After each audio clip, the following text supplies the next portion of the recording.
Bonjour et bienvenue sur cette vidéo d'explication des règles de Stigmeria. Sur la vidéo précédente, vous aviez pu voir l'unboxing de la boîte complète. Je vous rappelle que le jeu sera en financement participatif sur Game On Tabletop le 20 mars pour l'arrivée du printemps. Donc sur cette vidéo, je vais vous faire une courte présentation du fleuve du jeu et ensuite on part directement sur l'explication des règles du mode normal. Donc Stigmeria, c'est quoi? Stigmeria, c'est un jeu pour 1 à 2 joueurs, un jeu de réflexion dans un univers fantastique où vous allez devoir polliniser les grandes et fantastiques fleurs de la planète, légèrement carnivores sur les bords, et pour ce faire, vous allez vous aider de vos alliés, les Stigmériens, qui vous ont sauvés sur leur planète, et à votre tour, vous allez devoir les aider en les aidant à butiner les grandes fleurs de la planète. Les Stigmériens vont porter des pollens de couleurs qui correspondent du coup à 9 couleurs différentes du jeu et qui correspondent aussi au flux énergétique de la planète. Il faut savoir que sur cette planète, vous avez de l'énergie magique qui est symbolisée par du pollen de couleurs et par du flux énergétique sur toute la planète. Et donc, vous avez les Stigmériens qui vont prendre la couleur de leur pollen. Donc, quand ils ont un pollen jaune, ils vont prendre la couleur jaune. Donc quel est le but du jeu? Ça va être de reproduire les différentes fleurs. Donc vous allez choisir une fleur à reproduire, et si vous arrivez à reproduire exactement la fleur donnée en moins de tours et d'actions possible, vous gagnerez peut-être la partie. Donc vous allez avoir tout plein de fleurs et chaque fleur va vous indiquer les endroits où il va falloir déposer votre pollen, aider les Stigmériens à déposer leur pollen de couleur sur les bons emplacements, sur les bons pistils de la fleur. Donc nous sommes aujourd'hui sur le mode normal. Il faut savoir que dans Stigmeria, vous avez 3 modes de jeu. Vous avez le mode normal, vous avez le mode compétitif et vous avez le mode no limit. Le mode normal permet de jouer en solitaire. Il a été prévu pour être joué en solitaire, mais vous pouvez aussi y jouer à plusieurs, sachant que vous n'aurez pas d'interaction entre les joueurs, mais par contre, celui ou celle qui réussira en moins de tours et d'actions à réussir à l'identique le schéma que les joueurs auront choisi, et du coup gagnera la partie. Donc le mode normal, comment ça fonctionne? C'est l'embryon du jeu, c'est-à-dire que c'est le cœur du jeu. Nous avons les règles de base dans ce mode normal, ce qui vous permet aussi quand vous jouez à plusieurs de découvrir les règles pas à pas avec ce mode normal. Et après, je vous conseille ensuite de passer, si vous avez envie, au mode compétitif si vous jouez à plusieurs, ou au mode no limit si jamais vous êtes habitué, on va dire, du jeu et que vous êtes peut-être les joueurs un peu plus initiés. En tout cas, Stigmeria, c'est accessible pour tout public. Donc avec une boîte, vous allez pouvoir jouer de 1 à 2 joueurs. Le mode normal, c'est entre une vingtaine à 30 minutes en fonction du nombre de joueurs. Vous n'êtes pas limité en nombre de joueurs, ça veut dire qu'avec une boîte, vous pouvez jouer jusqu'à 2, mais vous pouvez cumuler les boîtes pour jouer à 4, à 6, à 8, etc., etc. Sachant que dans le mode normal, vous n'avez pas d'interaction entre les joueurs. Donc, comment fonctionne le mode normal? Tout d'abord, vous allez devoir choisir une des 5 espèces de fleurs que vous avez, qui sont présentes sur la planète. Donc vous avez sur la planète les espèces de fleurs, vous avez là, ici, la vertigineuse, c'est la première fleur que je conseille quand vous débutez le jeu, donc la première espèce de fleur, et chaque espèce de fleur va vous donner des actions de base et une ou des actions spéciales pour reproduire le schéma que vous aurez décidé. Donc nous avons la vertigineuse, nous avons la marronne comme espèce de fleur, nous avons la sifflochant, nous avons la dandine, nous avons l'inspiratrice.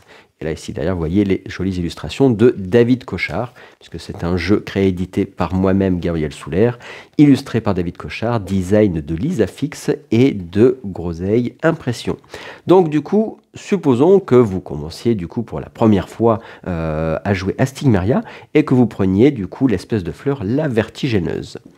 Donc vous prenez votre fiche A1 qui vous explique les schémas que vous allez pouvoir choisir. Donc là on va pouvoir jouer les schémas numéro 1 à numéro 6 avec les règles de la vertigineuse. Donc ensuite, une fois que j'ai choisi mon espèce de fleur, eh ben, je vais récupérer. Donc il faut savoir que vous avez tout plein de schémas, donc de protocoles à respecter pour pouvoir reproduire les différentes fleurs de couleur.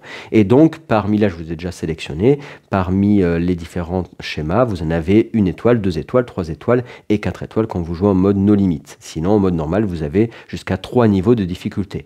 Pour débuter, autant je commençais par une de niveau 1. Donc moi j'ai choisi par exemple la toute première, la 1 étoile, et c'est la première carte du jeu. On pourrait très bien, son recto verso, choisir une autre de niveau 1 si vous vouliez, peu importe la fleur que vous voulez prendre, sachant qu'il faut évidemment que le schéma corresponde à la vertigineuse, il faut que ça soit un schéma de vertigineuse.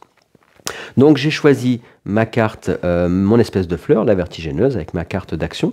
J'ai choisi mon schéma, donc j'ai choisi de prendre un schéma de difficulté 1 et qui correspond évidemment avec la vertigineuse. Et maintenant, il va falloir arriver à faire ce schéma-là, donc à reproduire ce défi en moins de tours et d'actions possible. Attention, il va falloir faire exactement ce schéma à l'identique. Il ne faudra pas qu'il n'y ait plus de jetons à la fin de votre partie. Il faudra qu'il y ait exactement ça. Donc, comment vont fonctionner les règles dans Stigmeria? Donc ici, vous avez la jolie figurine exclusive pour ceux qui participeront à la campagne participative qui remplace le compte tour et action. Sinon, logiquement, vous avez votre jeton compte tour et action que vous mettrez ici, à l'endroit où je vous montre là.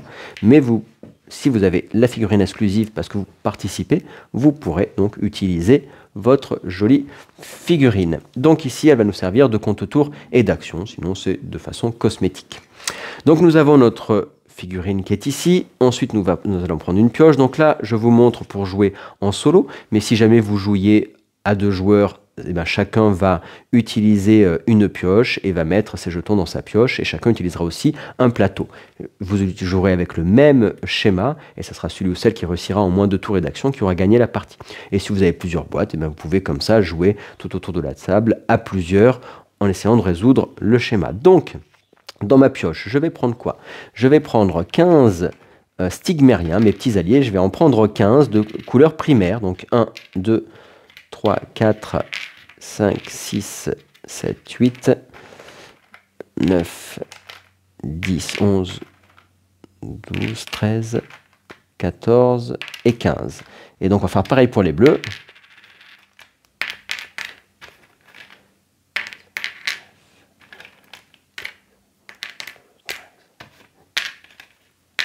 Et pareil pour les jaunes.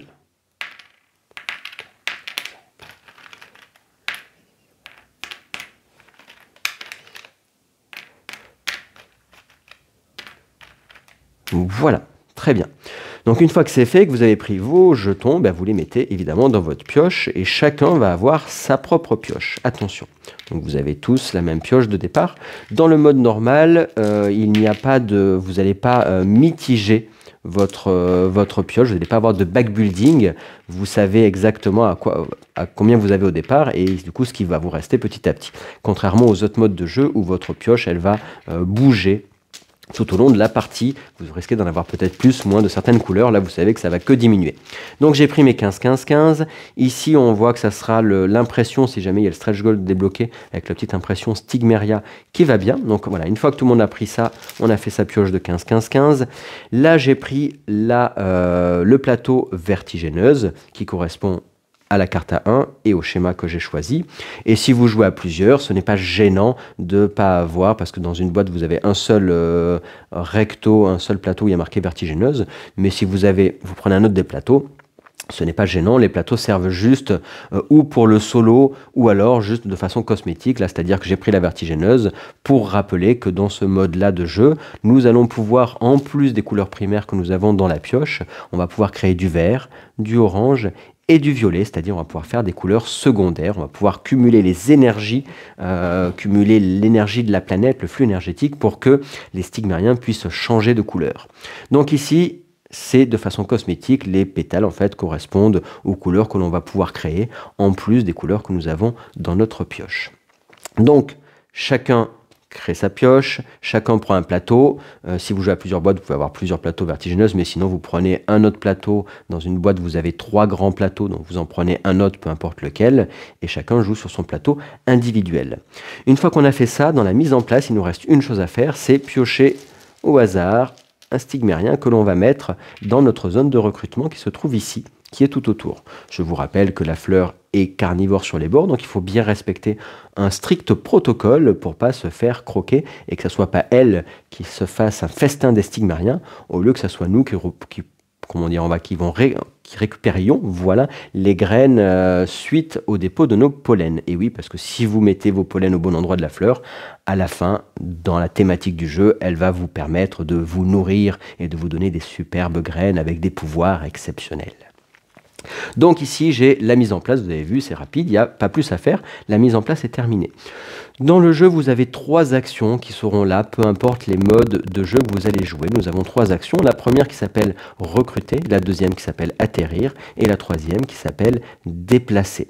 Quelles sont ces 3, comment fonctionnent ces 3 actions? La première des actions, recruter, ça veut dire quoi? Ça veut dire que je vais piocher au hasard et recruter un stigmérien pour le coût d'une action et le mettre autour de ma fleur, c'est-à-dire dans la zone de recrutement. Ça, c'est une action. C'est ce que j'appelle l'action de recruter. On demande de l'aide aux stigmériens et ils arrivent autour de la fleur. Ça, c'est une première action. La deuxième action possible, c'est ce qu'on appelle l'action d'atterrir. Pour une action, je peux faire atterrir un stigmérien qui était dans la zone de recrutement et le faire atterrir sur un pistil de la fleur. Il faut, quand vous faites atterrir un stigmérien, ils sont grégaires, ce sont des créatures quand même qui ont envie d'être en bonne compagnie, ils ne veulent pas arriver tout seuls et surtout ils ont un peu peur des fleurs carnivores, donc ils vont essayer d'arriver toujours à côté d'un jeton.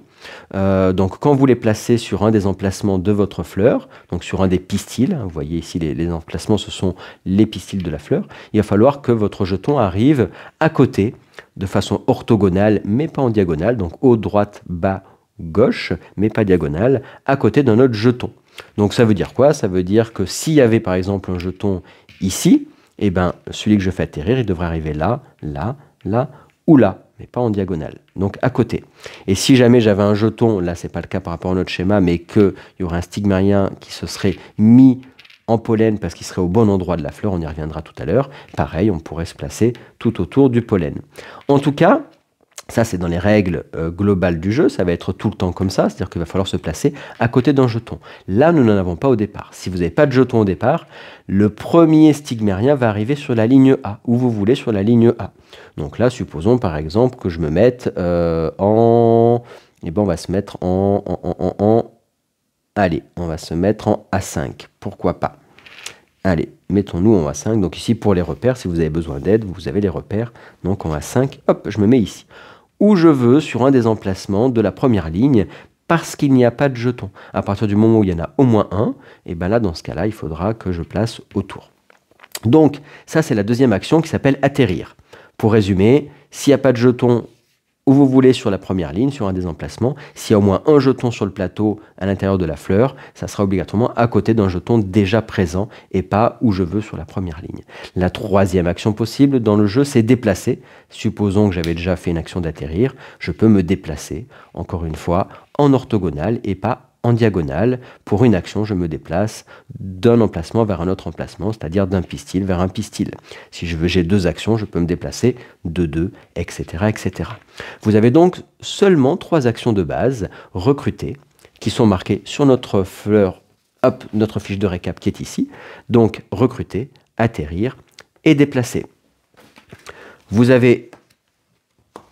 Pour les explications, de toute façon, si vous avez besoin, vous avez une fiche récap qui réexplique toutes les actions de base du jeu, avec les règles d'or, etc. Et vous avez aussi, comme le jeu convient aux daltoniens, vous avez une fiche qui explique chacune des couleurs, avec les repères visuels qui permettent aux daltoniens, si jamais il y a un souci dans le repérage des couleurs, il y a des feuilles pour les rouges, etc., etc. Enfin bref, vous avez les repères visuels pour chacune des couleurs. Donc, nous avons les 3 actions de base. Et vous allez me dire, oui, c'est bien, Gabriel, mais sur ton schéma à reproduire, tu as du orange. Comment on va faire pour faire du orange alors que tu n'en as pas dans ta pioche? Eh bien, c'est une bonne question. Ah, vous l'aviez peut-être déjà posée ou vous l'aviez imaginé. Et pour ça, du coup, on a notre vertigineuse qui nous offre en disponible une action spéciale. Il faut savoir que les actions spéciales dans le jeu coûtent tout le temps une action, sauf si c'est stipulé autrement, si c'est marqué action gratuite ou autre, mais sinon ça vaut toujours une action, les actions spéciales, au même titre que les actions de base. Donc ici nous avons une action de mélange. Pour une action, Et c'est notre dernière action qu'on peut avoir avec la vertigineuse. Donc vous en avez seulement 4, 3 de base plus une spéciale. L'action de mélange, pour une action, vous allez pouvoir, supposons qu'on ait fait atterrir un stigmérien, qu'on en ait recruté, alors là c'est un mauvais exemple si j'en ai un autre, mais ici, supposons qu'on ait fait ça, tiens. Voilà, qu'on en ait recruté un et qu'on ait fait atterrir aussi. Hop, voilà, je vous rappelle à côté. Et là du coup, pour une action de mélange, qu'est-ce qu'on peut faire? Pour une action de mélange, les deux vont se mélanger. Et ils vont prendre, en se mélangeant, c'est la magie du flux énergétique, ils vont prendre tous les deux la couleur, la couleur secondaire de leur couleur primaire. Ça veut dire quoi? Eh bien, le rouge et le jaune, ça va donner du orange. Donc les deux, on va prendre dans la boîte deux stigmériens, deux petites créatures de couleur orange, et les deux autres, on les remet dans la boîte de jeu. Et c'est comme ça qu'on va pouvoir créer les couleurs secondaires à partir des couleurs primaires. Donc c'est-à-dire que vos créatures vont prendre, là du coup si c'était rouge et jaune, il faut qu'ils soient, attention, pas dans la zone de recrutement, mais à l'intérieur de votre fleur, et deux qui sont adjacents, c'est-à-dire à côté, pas en diagonale, hein, adjacents orthogonalement, et les deux du coup, pour une action, vous les transformez, les deux, vous les mélangez pour en faire deux oranges et pas un seul. Là, j'ai fait du orange, donc ça tombe bien parce que dans mon schéma, j'ai besoin de orange, mais si j'avais eu du vert, du jaune par exemple, et du bleu à côté, et ben du coup, j'aurais pu les deux les mélanger en vert. Et si j'avais eu du bleu et du rouge, j'aurais pu les deux les mélanger en... Allez, vous avez deviné, en violet, c'est bien. Voilà, donc ça c'est pour notre action de mélange. Donc nous avons vu ici toutes les actions de la vertigineuse, les 3 actions de base du jeu, plus notre action spéciale. Donc nous avons vu les actions, nous avons vu pour la mise en place, et maintenant il ne vous reste plus que 2-3 petites spécificités. La première, chaque pétale correspond à un tour de jeu. Premier pétale, vous avez une action, c'est le cercle qui est ici, une seule action unique.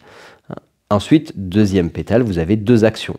Troisième pétale, vous avez 3 actions. Quatrième pétale, vous avez 4 actions. Et 10e pétale, vous avez, et oui, vous avez deviné, 10 actions, évidemment. Il va falloir, si vous connaissez, vous avez déjà un petit peu joué, etc., on va essayer de réussir, il faut arriver à réussir vos différents schémas au plus tard, à la fin du 10e tour. Attention, si vous n'avez pas réussi à la fin du 10e tour, vous avez perdu la partie, sauf si vous jouez en mode découverte. En mode découverte, c'est pas un souci. Vous rajoutez un jeton nouveau tour et vous allez pouvoir à nouveau refaire un tour de jeu, voire plusieurs tours de jeu si vous n'avez toujours pas fini, ou pour les enfants qui voudraient découvrir le jeu, pour ne pas être limité en 10 tours. Mais tout a été prévu pour qu'en mode normal, vous puissiez réussir les différents schémas au plus tard à la fin du 10e tour. Donc si vous jouez en mode découverte, vous rajoutez tout simplement des jetons tour et vous aurez tout le temps 10 nouvelles actions à faire au 11e tour, 10 nouvelles actions à faire au 12e tour, etc., etc. Ça n'incrémente pas le nombre d'actions contrairement à ce qu'on avait vu précédemment. Donc, comment je vais faire? Et bien du coup, quand je suis ici, donc je commence avec mon jeton sur mon emplacement, je fais une action, donc supposons pour une action, je décide d'atterrir. Donc là, tiens, j'ai dit, tiens, je vais atterrir, on a dit en A5, voilà. Et une fois que j'ai fait mon action, je déplace mon compte tour et action. Bim! Et j'ai fini mon unique action du premier tour. Ici, vous avez vu, on arrive sur la rose des vents. Et qu'est-ce qui se passe? Eh bien, sur la rose des vents, sur Stigmeria, le vent souffle. Et oui, les amis, le vent souffle. Alors, plus ou moins gentil, ce vent d'ailleurs. Les fleurs, c'est un peu pareil. Elles sont mignonnes comme ça, mais ça dépend les modes de jeu. Des fois, elles sont peut-être pas toujours très sympas. Enfin, pour l'instant, vous inquiétez pas, elle risque pas de croquer encore tout le monde. Donc ici, quand on est sur la rose des vents, eh ben, on va faire quoi? On va déjà s'attendre, si vous jouez en multijoueur, tout le monde va s'attendre au moment d'être sur la rose des vents. Hein, vous faites toutes vos actions du tour en cours et tout le monde s'attend sur la rose des vents. Puis on fait tous ensemble l'effet du vent. Donc l'effet du vent, tous les stigmériens vont être attirés vers nous. Et donc, ils vont être descendus d'un emplacement en direction du sud, hein, vers moi. Donc, tout va être descendu d'un emplacement. Je prends toujours les jetons les plus bas, puis les jetons les plus hauts, et je descends tout d'un emplacement. Donc ici, j'ai descendu d'un emplacement. Et comme j'ai fini mon effet du vent, attention, l'effet du vent ne compte pas dans vos actions. C'est un effet, c'est pas une action. J'ai fait mon effet, donc maintenant, je déplace mon compte tour et action. Et là, j'arrive sur le 2e tour et je vais avoir 2 actions possibles. Allez, qu'est-ce que je décide de faire? Eh bien, je dis, tiens, je vais recruter pour une action. Oh, tiens, ça tombe bien, j'ai un bleu. Enfin, ça tombe bien, je sais pas. Donc là, j'ai fait une action, donc je déplace mon jeton compte tour et action. Il m'en reste encore une d'action. Qu'est-ce que je fais? Je vois ici que sur le schéma, ça serait bien d'avoir... Il faudrait que je dépose un pollen bleu, plus exactement en B6. Et B6, eh ben c'est ici. Je vous rappelle que l'action d'atterrir, vous ne pouvez plus atterrir n'importe où sur la première ligne. Il faut atterrir obligatoirement à côté d'un jeton. Donc je pourrais atterrir sur la première ligne ici parce que je serai à côté de lui, ou je peux atterrir là, là, là, mais je ne peux pas atterrir là-bas. Attention, ça c'est une règle sur les salons qui est souvent oubliée. Une fois qu'on a compris la mécanique, tout va bien. Mais n'oubliez pas ça sur vos premières parties. On doit toujours se poser à côté d'un jeton s'il y en a au moins un en place. Et bien là, ça tombe très bien les amis. Pourquoi? Parce qu'en me plaçant ici, j'arrive en B6 et le B6, ça correspond exactement à mon schéma pour déposer mon pollen bleu.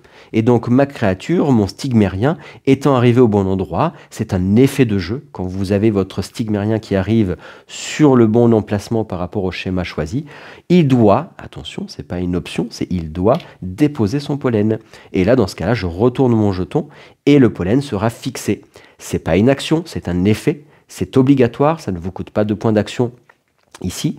Par contre, vous ne pouvez pas dire « je continue à descendre ». Si vous êtes au bon endroit, vous vérifiez bien à chaque fois que vous placez un jeton si ça match par rapport à votre schéma. Si c'est le cas, hop, ici, il ne bougera plus de la partie. Donc là, j'ai fait mon action d'atterrir, donc je déplace mon compte tour et action. On a fini les deux actions du deuxième tour. Et là, rose des vents, là je joue en solo, donc du coup je fais l'effet du vent. L'effet du vent, lui, va bouger. Lui, étant donné qu'il est stabilisé, le pollen ne bougera plus de la partie. Donc c'est fini, ça ne bougera pas. C'est ancré. Ouf, heureusement. Des fois sur les salons, j'aime bien dire à tout le monde, dire cette règle-là à la fin pour faire stresser un petit peu.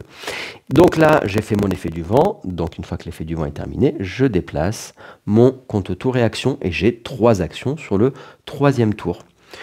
Alors attention, c'est parti, mes 3 actions du 3e tour. Je pourrais déplacer ce jeton. Est-ce que j'en ai vraiment besoin de le déplacer? Je ne sais pas.